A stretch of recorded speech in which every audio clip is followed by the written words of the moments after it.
आपका स्वागत है हमारे इस कार्यक्रम में जिसका नाम है सब चूतिया पाए। जैसा कि आप लोग जानते हैं, हमारा ये कार्यक्रम समर्पित है देश के उन महान और बड़े बड़े चूतियाओं को जिन्होंने देश में ही नहीं दुनिया में भी अपने परिवार की और अपने आस पड़ोस वालों की नाक कटवाई, उनकी इतनी बेइज्जती कराई कि उन्हें कहीं मुंह दिखाने के काबिल नहीं छोड़ा। ऐसे ही तमाम चूतियों को हम श्रद्धांजलि अर्पित करना चाहते हैं अपने इस कार्यक्रम के जरिए। और आज के हमारे मेहमान हैं एक ऐसे महान फनकार जिन्होंने चूतियापों की सारी मिसालें तोड़कर जी, वो एक ऐसे अदाकार हैं जिन्होंने अदाकारी के बड़े बड़े झंडे गाड़ दिए और आज इतने झंडे गाड़ने के बाद भी जब उनको कोई नहीं जानता तो वो एक्टिंग के बहुत बड़े गुरु बन गए। आज के हमारे इस कार्यक्रम के खास मेहमान हैं एक्टर बोस डी के नाग। आइए हम लोग स्वागत करते हैं बोस डी के नाग। अरे सर नमस्ते नमस्ते सर कैसे हैं? अरे I'm so proud, I'm so kind of you।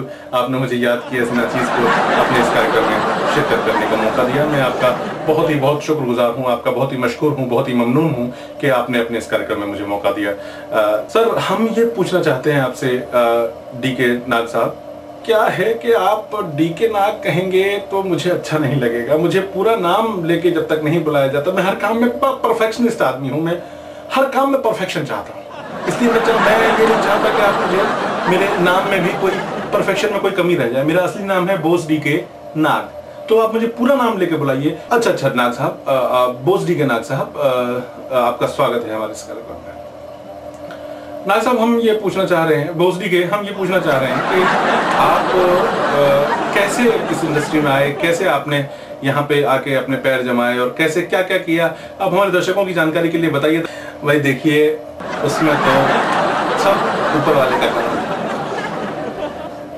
इस इंडस्ट्री में बहुत से लोग ऐसे हैं जिन्हें सही एक दिशा की जरूरत होती है, एक सही एक मार्गदर्शन की जरूरत होती है, तो वो नहीं मिल पाने की वजह से लोग अक्सर भटकते हैं और इतना भटकते हैं कि कुत्ते की तरह मारे मारे फिरते हैं। और फिर जब कुछ नहीं समझ में आता तो वो फिर हमारे पास आते हैं। बहुत से लोग तो हमें आजकल बोस डी के स्टार मेकर भी कहने लगे हैं। नहीं सर, ये तो आपकी जरा नवाजी है कि आप ऐसी बात कह रहे हैं, लेकिन फिर भी कुछ तो बात है, कुछ तो बात जरूर होगी कि आप आज इतना बड़ा जो है इंस्टीट्यूट चला रहे हैं, एक्टिंग सिखा रहे हैं लोगों को, तो क्या आप बेसिकली क्या सिखाते हैं लोगों को? सिखाने के लिए तो क्या है, बहुत कोई खास चीजें नहीं है, कुछ बारीक सी चीजें हैं जिन्हें आप फॉलो कीजिए तो आप भी एक्टर बन सकते हैं और बहुत बड़े नामचीन एक्टर बन सकते हैं।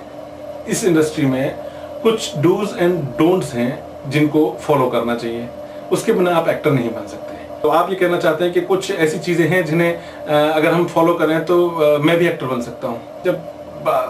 अब आप देख रहे हैं आजकल के उसमें सब चल रहे, गधे घोड़े खच्चर सब चल रहे हैं, तो सब चल ही जाते हैं, कोई दिक्कत नहीं है। आप उस चीज के लिए परेशान हो तो आप भी बन सकते हैं एक्टर। बहुत धन्यवाद आपका, आपने तो मतलब मुझे इस काबिल समझा बहुत। नहीं, उसमें समझना जैसी कोई चीज नहीं है। देखिए, एक्टर बनने के लिए 4-5 चीजें हैं जिन्हें आप जीवन में उतार लें और उसके बाद फिर आपको कोई भी आपका हाथ पकड़ने वाला नहीं।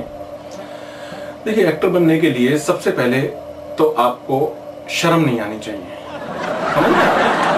एक्टर वो बन सकता है जिसे शर्म ना हो। अच्छा, मतलब आप कहना चाहते हैं कि वो परफॉर्म करते टाइम बिल्कुल कॉन्शियस ना हो, नर्वस ना हो और उसे अपनी एक्टिंग पे कॉन्फिडेंस हो और इस तरह से मतलब जो है वो पूरा अपना अंदर से जो है कैरेक्टर में घुस के और उस चीज को बिल्कुल ना सोचे कि लोग क्या कहेंगे या क्या। यार तुम्हारी प्रॉब्लम क्या है यार? तो मैं जब जनरली तुमसे समझा रहा हूँ, बात को मेरे पॉइंट पे पहुंचो। अगर तुमको एक्टर बनना है तो मेरे पॉइंट पे पहुंचो जहां मैं कह रहा हूँ।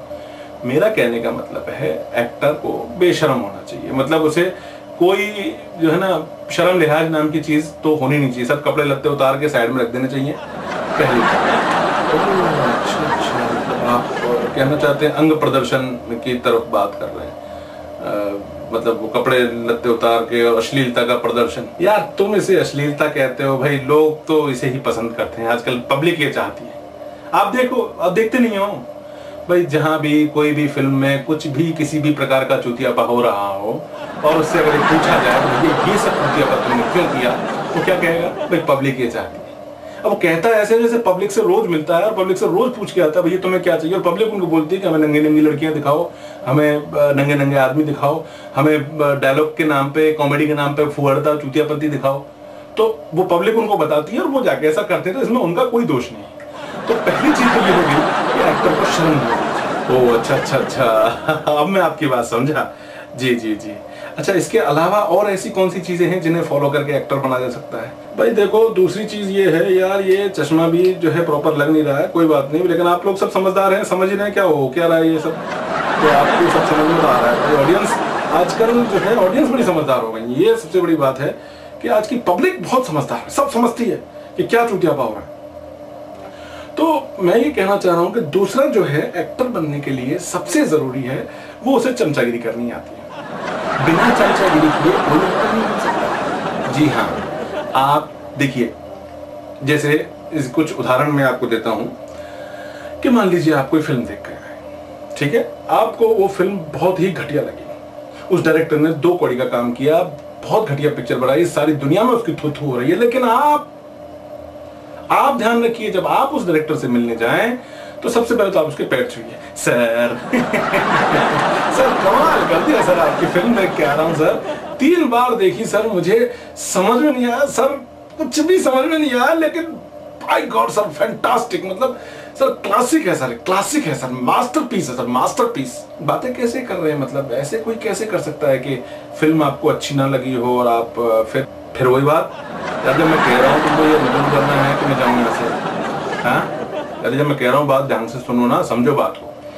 तो चमचागिरी पूरी तरह से आती हो तो वो जब आप ज्यादा चमचागिरी करते जाओगे, चमचे से चम्मच से चमचा बन जाओगे, चमचे से कड़छी बन जाओगे, तब जाके जो है कहीं आपको वो एक बार कंसिडर करेगा कि चल ठीक है। अच्छा, समझ वो भी रहा है, समझता वो भी है, आप ये मत समझिए कि आप उसको चमचागिरी करके चुतिया बना सकते हैं, क्योंकि वो बहुतों को चुतिया बना के वो फिल्म बना पाया।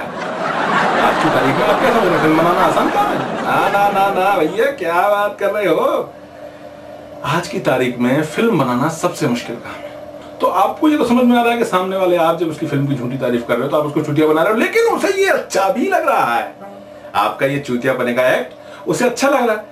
अच्छा लग रहा है तो सोचता है यार ये बच्चा इतना बोल रहा है, चल भाई ठीक है, मेरी अगली फिल्म में एक चपरासी का रोल है, तू करेगा। यानी आपकी इतनी चमचागिरी करने के बाद भी उसने आपको रोल क्या ऑफर किया, एक चपरासी का, लेकिन कम से कम कंसिडर तो किया, वरना अगर आप सच बोलेंगे जाके तो आपको चपरासी का रोल छोड़िए, अगर उसने आपको कहीं अपने स्टूडियो पे भी देख लिया है, अपने कहीं सेट पे भी देख लिया, तो स्पॉट को बोलेगा सीधा, भैया इसको जो है बाहर का रास्ता दिखाओ, ये बड़े एक्टर बनने आए हैं। सच बोलने की गुस्ताखी कभी मत कीजिएगा, सबसे इंपॉर्टेंट चीज जो बोलना है झूठ बोलिए, प्योर सफेद व्हाइट कलर का झूठ। बहुत ही काम की बात बताइए तो आपने, मतलब इससे तो हमारे बहुत से जो देख रहे हैं लोग वो बहुत फायदा उठाएंगे इस बात का। शायद बहुत से ऐसे लोग अभी भी होंगे जो इसी मुगालते में जी रहे होंगे कि हम अच्छे एक्टर हैं, हम मतलब हमें कोई ब्रेक देगा ना, उस चक्कर में कभी मत रहना। ये सब काम पहले उसकी प्रैक्टिस करो लाइफ में, तब जाके कुछ आगे बात बनेगी। अच्छा सर, एक बात मैं आपसे पूछना चाह रहा था कि मतलब आप आज हमारे इंटरव्यू पे आए, हमारे स्टूडियो में आए, और आप मतलब कुछ ऐसे ही दाढ़ी बड़ी हुई है, मतलब कोई अजीब से, वरना हमने तो इंडस्ट्री के जैसे लोग देखे हैं बड़े, खास तौर से पब्लिक में भी, जब इवन वो बाहर भी निकलते हैं, भाजी खरीदने भी जाते हैं, तो बाकायदा जो है मेकअप वेकअप करके पूरा चश्मा वश्मा लगा के सब तरीके से जाते हैं। आप मतलब ऐसे ही कैसे चल के आ गए? मैं एक्टर्स का फैन नहीं हूँ, मैं स्टार्स का फैन हूँ। किसकी बात कर रहे हैं आप, किसकी बात कर रहे हैं? रजनीकांत भैया, आप जो है उस आदमी को देख रहे हैं, वो जो है किसी भी हाल में किसी भी तरीके से बिना मेकअप के बड़ी बड़ी पब्लिक मीटिंग्स में जाता है, सब मतलब जैसा वो है वैसा है। तो यही मेरे साथ है भैया, मैं जैसा हूँ वैसा हूँ। ओह अच्छा, तो आप ये कहना चाहते हैं कि रजनीकांत जी के बहुत ही बड़ा फैन हूँ मैं उनका।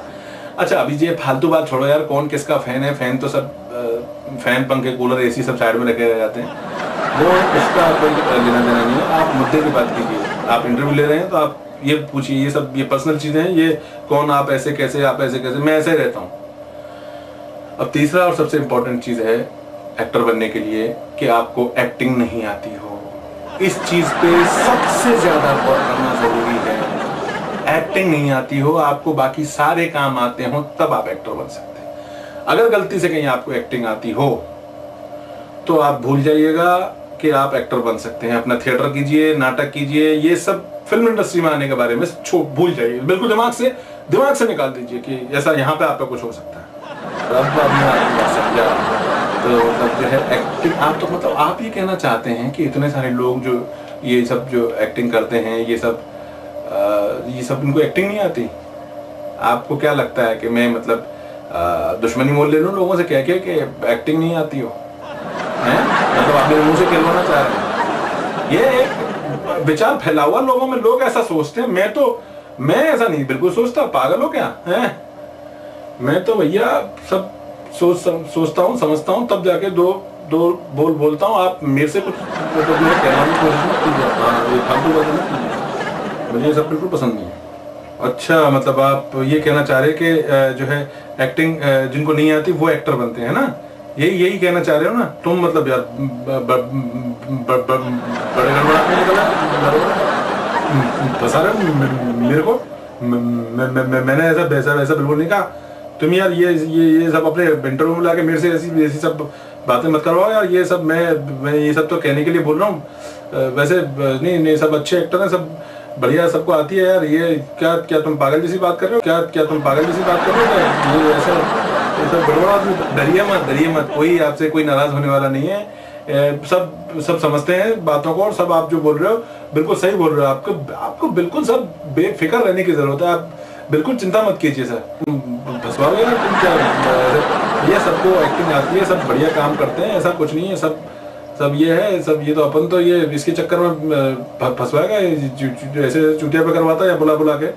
आप तो मतलब सब समझदार ही हैं, पब्लिक सब समझदार है, तो बाकी तो किसी को कहने की कोई जरूरत नहीं। मैं कौन होता हूँ किसी को ज्ञान देने वाला? आप खामा डर रहे हैं सर, खामा डर रहे हैं, कोई ऐसी डरने की बात नहीं है, आप बेफिक्र रहिए। अच्छा सर, तो हमें ये बताइए कि जो है ये तो हो गई एक्टिंग की बात। अब आप हमें अपने बारे में बताइए कि आपने अपना करियर कहाँ से शुरू किया, कैसे? ये ज्ञान तो आपने बहुत झाड़ लिया, ज्ञान की तो यहाँ पे किसी को जरूरत नहीं है। तो हम ज्ञानी हैं, हमारे देखने वाले ज्ञानी हैं, आप ज्ञानी हैं, तो सर यहाँ ज्ञान बांटने की तो कोई जरूरत है। और हमारा सीधा मुद्दा ये है कि सर आपने अपने करियर की शुरुआत कहाँ से की, कैसे आप आगे बढ़े और कैसे आपने इतना बड़ा नाम कमाया? भाई देखो, बड़ी लंबी कहानी है। अब उन दिनों की याद ही बस बाकी रह गई है। क्या दिन थे वो। अभी बस चल रहा है थोड़ा बहुत, बस ये एक्टिंग की अपनी जो है क्लासेस चलते। भैया मुझे जो है अब निकलना है। अब आज के लिए तुम्हारी बातें बहुत हो गई। अब अगली बार फिर कभी मौका मिलेगा तो इस ना चीज को याद कीजिएगा, मैं जरूर आपके पास आऊंगा और अपने कुछ और एक्सपीरियंसेस जो है आपके साथ शेयर करूंगा। तब तक के लिए मुझे थोड़ा सा अभी मुझे शूटिंग पे पहुंचना है। मेरे कुछ स्टूडेंट्स मेरा इंतजार कर रहे हैं। आज मैंने उनके थ्योरी की क्लासेस लगाई हैं, तो मैं आज उनको कुछ एक्टिंग के कुछ और नए गुर सिखाना चाहता हूँ कि और एक्टिंग को कैसे मांझा जाए, कैसे उसको रगड़ के चमकाया जाए, कैसे उसमें ऐसी शार्पनेस लग जाए कि मतलब सामने वाला देखे तो स्क्रीन फट जाए। ऐसा कुछ मतलब चलवा कर देना चाहिए। तो ऐसा कुछ मैं सॉरी मैं थोड़ा सा इमोशनल हो जाता हूँ। तो ऐसा कुछ करने का आज मैंने सोचा है। तो मेरे लोग जो है बच्चे इंतजार कर रहे होंगे। तो आज के लिए मुझे इजाजत दीजिए, मैं फिर कभी आपके पास जरूर आऊंगा। धन्यवाद। आपने देखा हमारे आज के मेहमान बोस डी के साहब को। ये बोस डी के नाग बहुत बड़े चूतियों में गिने जाते हैं, लेकिन बहरहाल ऐसे ही तमाम चूतियों को हमारा ये कार्यक्रम समर्पित रहेगा। और हम आशा करते हैं कि आपको हमारा ये कार्यक्रम समाप्त करने से पहले ही पसंद आ गया होगा, वरना कार्यक्रम समाप्त होने के बाद तो आप भी ये कहेंगे यार क्या चूतियापा है। तब तक के लिए हमें दीजिए इजाजत। अगली बार फिर एक नए मेहमान यानी एक नए महान और सपट चूतिया के साथ आपकी मुलाकात करवाएंगे। धन्यवाद, शुक्रिया। अब और क्या बोलूं, हो गया ना।